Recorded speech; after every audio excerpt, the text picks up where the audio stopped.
Hello everyone, welcome to my channel Chem Experts. This is Polymers Class 12 Chapter 15 Part 2. I have already uploaded Part 1. आप पढ़ सकते हैं उसको video channel के link में जाकर। और यदि आपको वीडियो अच्छी लग रही है तो चैनल को प्लीज़ सब्सक्राइब करो और अपने फ्रेंड्स के साथ शेयर करो। तो एडिशन पॉलीमर हम पढ़ चुके थे, यहाँ हम पढ़ेंगे कंडेंसेशन पॉलीमराइजेशन, या उसको और क्या बोल सकते हैं, स्टेप ग्रोथ पॉलीमराइजेशन, जिसका बेसिक इंट्रो मैं आपको दे चुका था। अभी थोड़ा इसको डिटेल में देखेंगे। इसमें क्या होगा, this involve a repetitive condensation reaction between two by functional monomers. क्या दो by functional monomers, by functional का मतलब है दो फंक्शनल ग्रुप उसके ऊपर प्रेजेंट होंगे, ठीक है, किसके ऊपर, मोनोमर्स के ऊपर। उनके बीच में क्या होगा, रिपीटेटिव कंडेंसेशन रिएक्शन होंगी। क्या होंगी, repetitive condensation reaction between two by functional monomers. समझ में आया? बार बार कंडेंसेशन रिएक्शन होगी दो अलग अलग फंक्शनल ग्रुप्स के बीच में, जो कहाँ प्रेजेंट है, मोनोमर्स पे। These polycondensation reaction may result in the loss of simple molecules like water और alcohol। यही डिफरेंस है एडिशन और कंडेंसेशन में, कि कंडेंसेशन के अंदर क्या होगा, सिंपल मोलेक्यूल्स जैसे वाटर, अल्कोहल या HCl भी कभी कभी रिलीज हो सकता है, आउट हो सकता है, बाहर निकल सकता है और उनकी जगह पर बॉन्ड बनती है। जबकि एडिशन पॉलीमराइजेशन में ऐसा नहीं होता है। एडिशन पॉलीमराइजेशन में क्या होता है, बॉन्ड बनती है, जो डबल बॉन्ड होती है वो टूटती है, फिर वो सिंगल सिंगल बॉन्ड साइड वालों के साथ में बनती है।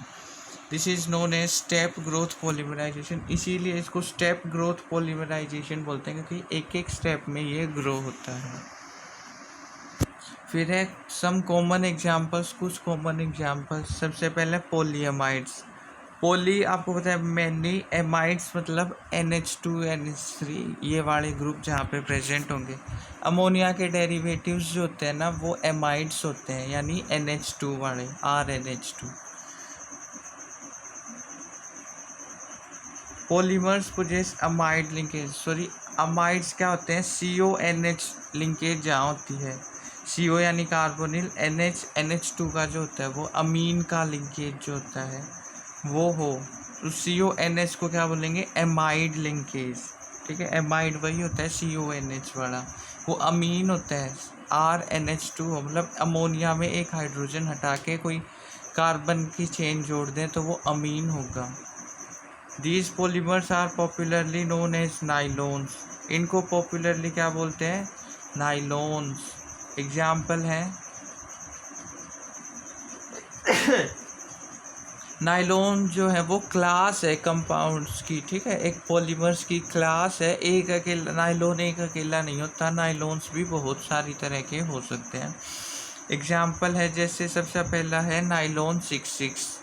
नाइलॉन 66 कैसे बनता है, it is prepared by the condensation polymerisation of किस किस से, ध्यान से सुनना, hexamethylene diamine with adipic acid. तो इसके मोनोमर्स क्या हो गए, hexamethylene diamine with adipic acid under high pressure and at high temperature.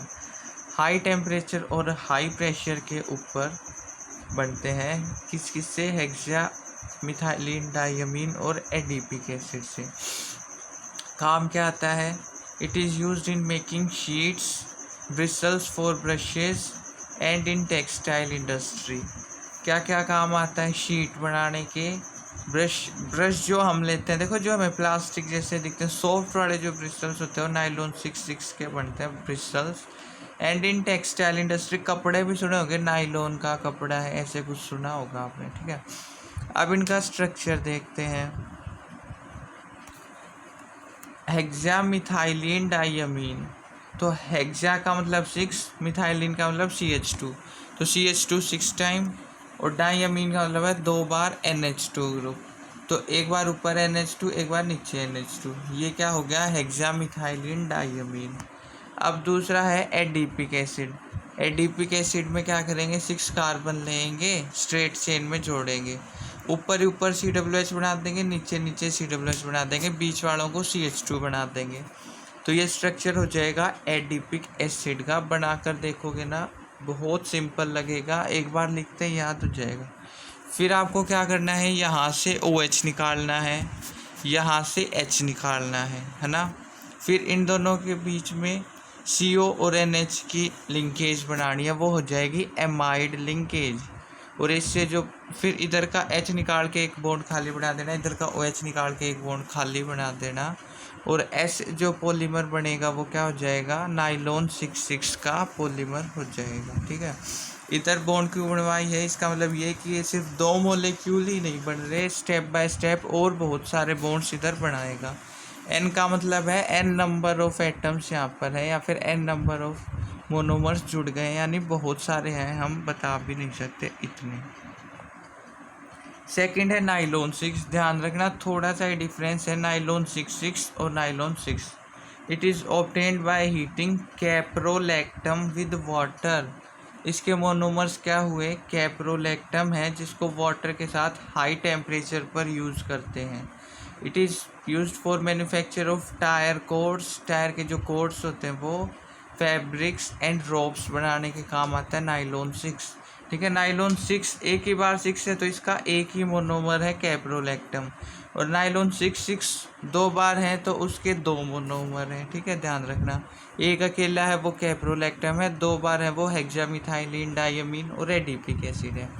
अब कैप्रोलैक्टम का स्ट्रक्चर कैसे देखेंगे, एक CH2 देखो पहले, 1 2 3 4 5। ठीक है, 5 CH2 जोड़ दिए, उसके बाद NHCO, ये कौन सी लिंकेज बताई थी मैंने अभी, अमाइड लिंकेज। ये अमाइड लिंकेज जोड़ दो 5 मिथाइलिन ग्रुप जोड़ के, ये क्या बन गया, कैप्रोलैक्टम बन गया। फिर 533 केल्विन H2O की प्रेजेंस में इस टेम्परेचर पर हीट करेंगे तो क्या होगा, ये बॉन्ड यहाँ से टूट जाएगी, है ना। फिर इसके इधर एक बॉन्ड खाली, इसके इधर एक बॉन्ड खाली, तो ये किसी अलग मॉलिक्यूल के नाइट्रोजन के साथ जुड़ेगा और ये किसी अलग मॉलिक्यूल के CO के साथ जुड़ेगा। ऐसे करके क्या बन जाएगा, एक लंबा सा मोनोमर बन जाएगा, जिसका नाम हमने दिया है नाइलॉन 6। ठीक है, बहुत ही इजी था। नेक्स्ट है पॉलीएस्टर्स। पॉलीएस्टर्स में क्या होगा, जो एस्टर ग्रुप होंगे वो होंगे बहुत सारे। These are the poly condensation products of ध्यान सुनना, dicarboxylic acid and diols.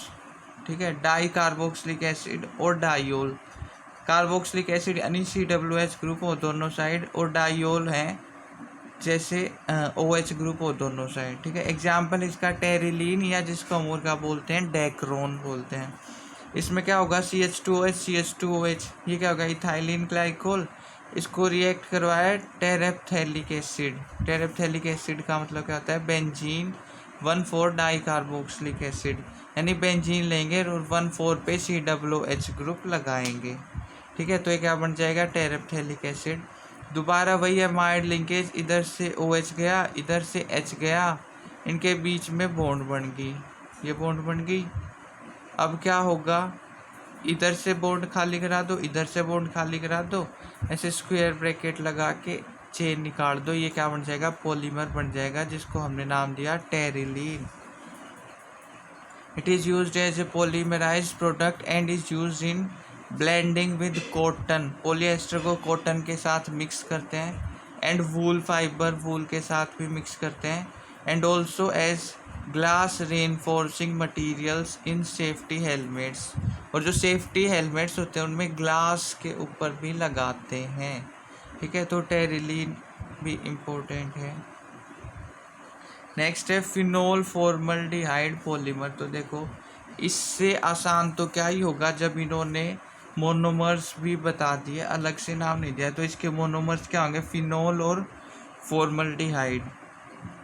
और क्या बोलते हैं इनको, बेकलाइट एंड रिलेटेड पॉलीमर्स। सबसे पहला है बेकलाइट। बेकलाइट आपने नाम सुना भी होगा, शायद नहीं सुना है तो कोई बात नहीं, मैं आगे एग्जाम्पल बताऊंगा तब आपको याद आ जाएगा। ठीक है, पहले पढ़ते हैं। These are obtained by the condensation reaction of phenol. Condensation reaction किसकी, फिनोल की, विद फॉर्मल्डिहाइड। ठीक है, formaldehyde. In the presence of either an acid और अ बेस कैटालिस्ट, किसकी प्रेजेंस में या तो एसिड या फिर बेस प्रेजेंट हो कैटालिस्ट की तरह जो काम करता रहे, ठीक है। The initial product could be a linear product, ठीक है। इनिशियल प्रोडक्ट जो होता है वो लीनियर प्रोडक्ट होता है जिसको हम नोवोलैक बोलते हैं, ठीक है, नोवोलैक, ठीक है। नोवोलैक यूज होता है पेंट्स में, बनता कैसे बताता हूँ। सबसे पहले लिया बेंजीन, बेंजीन के ऊपर लगा दिया OH, ये क्या हो गया फिनोल। उसके बाद लिया CH2O या HCHO, ये क्या हो गया फॉर्मल्डिहाइड। इसमें या तो एसिड डाल लो यानी H+ या बेस डालो OH नेगेटिव, जो क्या करेगा रिएक्शन में पार्टिसिपेट तो नहीं करेगा लेकिन रिएक्शन को फास्ट बढ़ा देगा, ठीक है।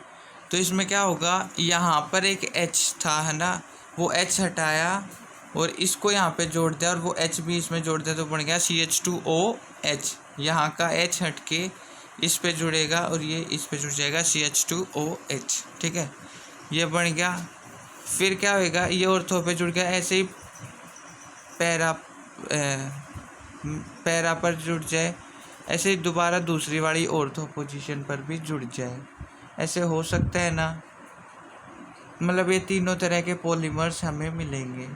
लेकिन फिर ये क्या बोल रहे हैं कि जो सिर्फ ortho substituted, singly ortho substituted product था वो एसिड की प्रेजेंस में क्या करे, OH ऊपर है, इधर का OH और इधर का H रिलीज करे और फिर ये ऐसे ऐसे लीनियर पॉलीमर ऐसे बना दे, उसको हम क्या बोलेंगे नोवोलैक। क्या बोलेंगे नोवोलैक। नोवोलैक पेंट्स में आपने सुना भी होगा, टीवी में ऐड आती है, ठीक है। दूसरे केस में क्या होगा, ये सभी साइड से दोनों ऑर्थो और पैरा दोनों के साइड से बॉन्डिंग बनाए तो वो क्या बनेगा, वो बनेगा बेकलाइट। और ये कैसे बनेगा, novolac on heating with formaldehyde forms bakelite. Novolac को जब हीट करेंगे तो क्या बन जाएगा, बेकलाइट बनेगा। इसके अंदर क्या होता है, बस नोवोलैक लीनियर होता है और बेकलाइट जो है वो हर डायरेक्शन में बॉन्डिंग करते हैं। अब बेकलाइट क्या क्या काम आता है, आपने नहीं सुना है तो अब सुनो ध्यान से। It is use for making combs, कंघे बनाते हैं, फोनोग्राफ रिकॉर्ड्स, जो फोनोग्राफ रिकॉर्ड्स आजकल तो काम में नहीं लेते, पुराने टाइम में काम में आते थे। इलेक्ट्रिकल स्विचेस, इलेक्ट्रिकल के जो स्विच होते हैं वो किसके बने होते हैं, बेकलाइट के। And handles of various utensils, और जो बर्तन होते हैं उन पे देखो कुछ ब्लैक ब्लैक कोटिंग से होते हैं ताकि वो गर्म ना लगे हमें, वो भी किसका बना होता है, बेकलाइट का। ऐसे ही नेक्स्ट है मेलामाइन फॉर्मल्डिहाइड पॉलीमर। मेलामाइन तो आपने सुना ही होगा, मेलामाइन के जो वो क्रोकरी होती है, अनब्रेकेबल क्रोकरी है ना, जो हम है ना आजकल डिनर सेट जो होते हैं नए वाले या अच्छे प्रोग्राम्स में जो यूटेंसिल्स होते हैं ना वो मेलामाइन के बने होते हैं। मतलब वो जो वाइट वाइट सी प्लेट होती हैं वो मेलामाइन की प्लेट्स होती हैं, ठीक है। बनता कैसे है, melamine formaldehyde polymer is formed by the condensation polymerisation of melamine and formaldehyde. कैसे बनेगा, मेलामाइन और फॉर्मल्डिहाइड से बनेगा। अब ये मेलामाइन का स्ट्रक्चर कैसा होता है, तो जैसे ये बेंजीन है, ये समझो बेंजीन बनाई, अब बेंजीन में एक छोड़कर एक नाइट्रोजन एटम आएगा कार्बन की जगह, उसमें जैसे 6 के 6 कार्बन होते थे, इसमें nitrogen carbon nitrogen carbon nitrogen carbon ऐसे जोड़ेंगे, फिर एक छोड़ के एक डबल बॉन्ड बनाएंगे, यानी हर नाइट्रोजन की एक डबल बॉन्ड, उसके बाद हर कार्बन पर एक NH2 ग्रुप लगा देंगे तो ये बन जाएगा मेलामाइन, ठीक है। इसको जब फॉर्मल्डिहाइड के साथ रिएक्ट कराएंगे तो वही बात है, इधर से H2 इधर से O, H2 निकल जाएगा, यहाँ बॉन्ड बन जाएगी NH2 NHCH2OH। यहाँ पे पहले क्या होगा, यहाँ का H इस पे जाएगा NHCH2OH, ऐसे बन जाएगा रेजिन इंटरमीडिएट। उसके बाद पॉलीमराइजेशन होगा, इधर का OH निकल के इधर बॉन्ड बना लेगा, इधर का H निकल के इधर से बॉन्ड खाली रख लेगा, फिर ये रिपीटेड होता जाएगा और मेलामाइन का पॉलीमर बना लेगा, ठीक है। मेलामाइन कहाँ पे काम आता है, मैन्युफैक्चर ऑफ अनब्रेकेबल क्रोकरी। आज के टाइम पे मेलामाइन क्रोकरी की इंडस्ट्री बहुत बड़ी है, ठीक है। नेक्स्ट है कोपॉलीमराइजेशन। कोपोलीमराइजेशन क्या होगा, एडिशन और कंडेंसेशन दो हमने पढ़े हैं, कोपोलीमराइजेशन थोड़ा सा ही अलग है। इसमें क्या होगा, in this reaction a mixture of more than one monomeric species is allowed to polymerize and form a copolymer. इसके अंदर क्या होगा, mixture of more than one monomeric species, एक से ज़्यादा मोनोमेरिक स्पीसीज क्या होगी, पोलीमराइज होगी और एक कोपोलीमर बनाएगी। कोपोलीमर यानी जो दोनों के सहयोग से बना है वो। This can be made by chain growth polymerisation as well as step growth polymerisation. ये दोनों ही तरीकों से हो सकते हैं, चेन ग्रोथ से भी और स्टेप ग्रोथ से भी। It contains multiple unit of each monomer used in same polymeric chains. इसमें क्या होता है, मल्टीपल यूनिट होते हैं किसकी, हर मोनोमर की, used in same polymeric chain, एक ही पोलीमेरिक चेन में बहुत सारी यूनिट्स होती हैं मोनोमर्स की। इसका एग्जांपल है 1,3-ब्यूटाडाइन और स्टाइरीन। ठीक है, इससे क्या बन जाएगा, ब्यूटाडाइन स्टाइरीन कोपोलीमर बन जाएगा। 1,3-ब्यूटाडाइन हमें पता है ब्यूटेन बनाएंगे, 1 और 3 पे डाईन, मतलब ईन यानी डबल बॉन्ड बना देंगे 1 और 3 पर। और स्टाइरीन क्या होगा, बेंजीन बनाएंगे, उसका एक हाइड्रोजन हटा के इथीन मोलेक्यूल जोड़ेंगे, लेकिन उसका भी एक हाइड्रोजन हटेगा तो CH डबल बॉन्ड CH2 बढ़ेगा, हो जाएगा स्टाइरीन। अब ये क्या बनाएंगे, एक कोपोलीमर बनाएंगे, यानी ये डबल बॉन्ड यहाँ से टूट रही है, ठीक है, जो इसके साथ शेयर कर रहे हैं ना, ये डबल बॉन्ड यहाँ से टूट रही है, इसके साथ शेयर कर रहे हैं।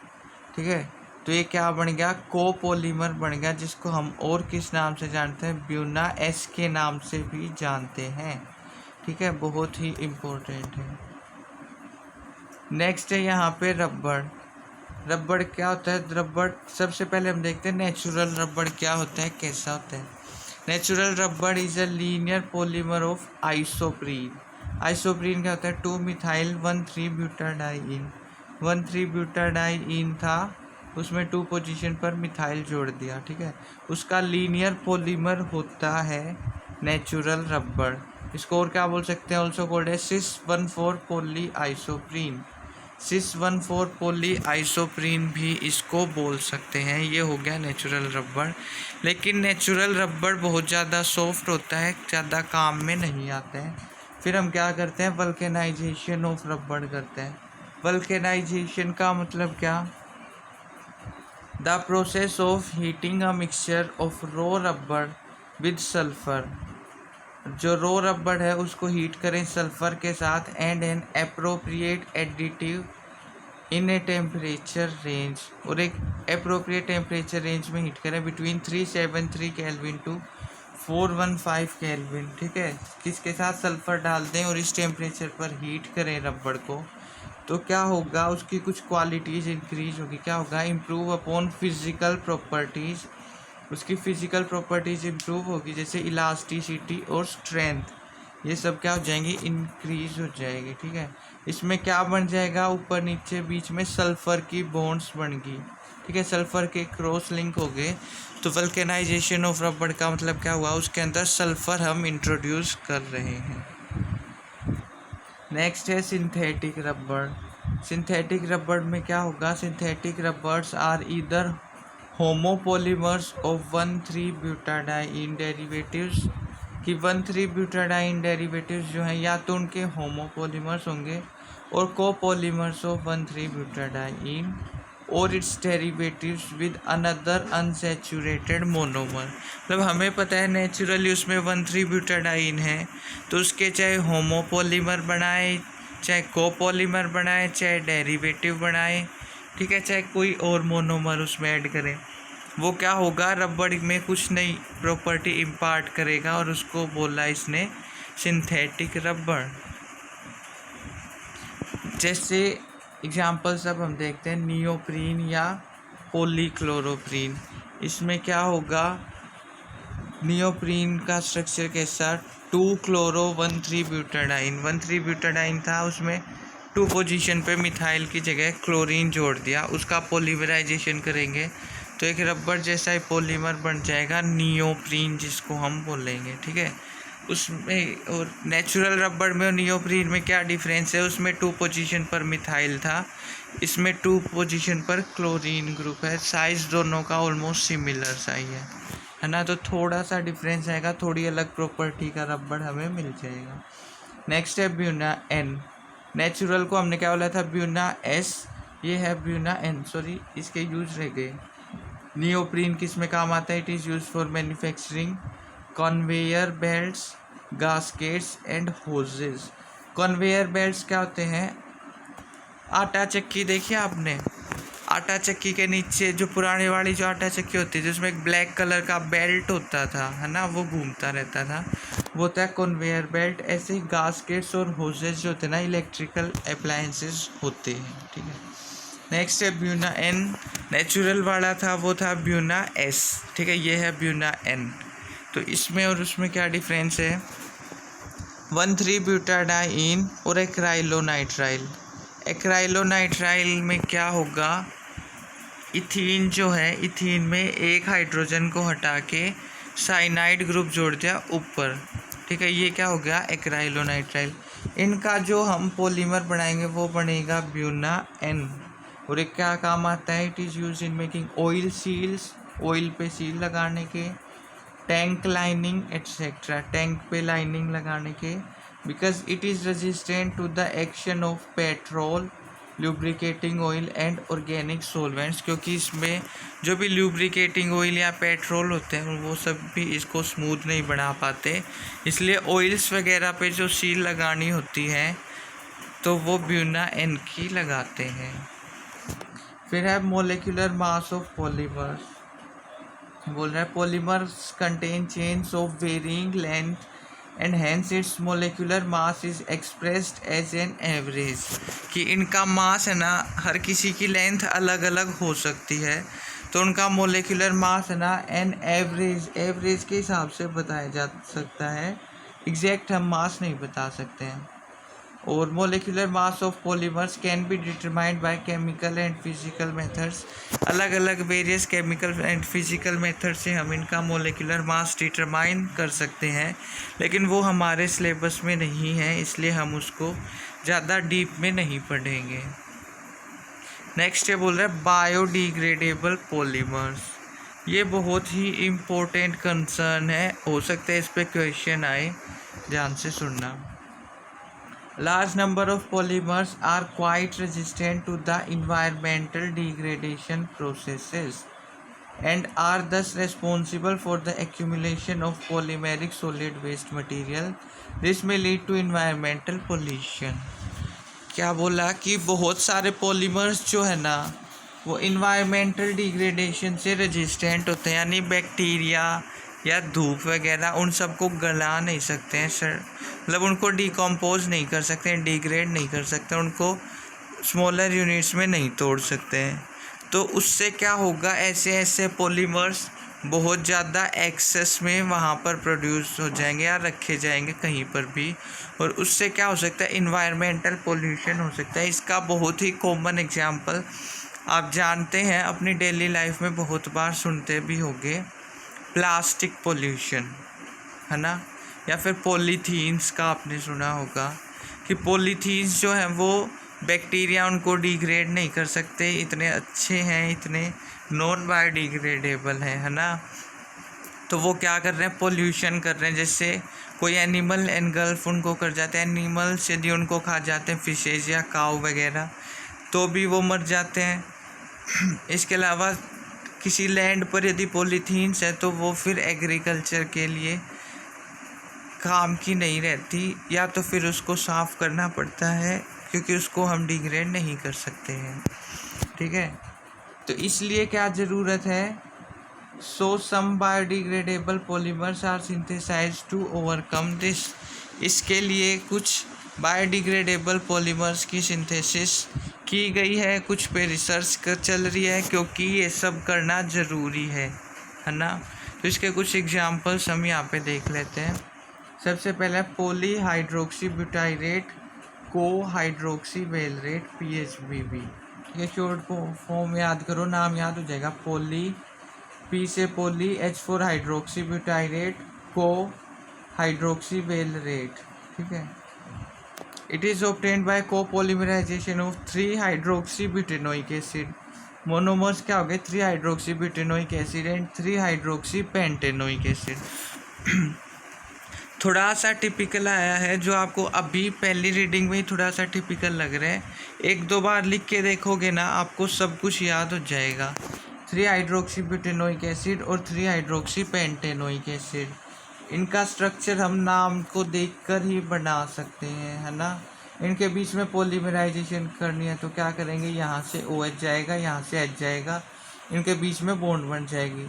फिर यहाँ से OH जाके एक खाली बॉन्ड बना दो, इधर से H निकाल के एक खाली बॉन्ड बना दो, इधर से नहीं सॉरी, इस OH ग्रुप से एक H बना दो, तो क्या बन जाएगा? पॉलीमर बन जाएगा। It is use in orthopaedic drugs, road release of drugs. मतलब आजकल जो ड्रग्स बनते हैं ना, उसमें क्या होता है, कैप्सूल्स वगैरह आपने देखे होंगे। कभी कोई कैप्सूल को पानी में रख के छोड़ना हो, क्या होगा, उसकी बाहर की जो हमें कोटिंग जो हमें प्लास्टिक जैसी दिखती है ना, वो वाटर में जाकर ही डिग्रेड हो गई, ठीक है। तो ऐसे कुछ ऑर्थोपेडिक ड्रग्स वगैरह जो हमें देने होते हैं, जो हम चाहते हैं कि पहले डिज़ोल्व नहीं हो, कुछ देर बाद जाके डिज़ोल्व हो, इंस्टेंटली डिज़ोल्व नहीं हो, किसी स्पेसिफिक टारगेट पर जाकर डिज़ोल्व हो, ऐसे ड्रग्स होते हैं, वो हम PHBB के अंदर रोल कर कर दे सकते हैं। नेक्स्ट है नाइलॉन 2 नाइलॉन 6। ये कैसे बनेगा? अल्टरनेटिंग पॉलीएमाइड को पॉलीमर है किस किस का? ग्लाइसिन का और अमीनो कैप्रोइक एसिड का।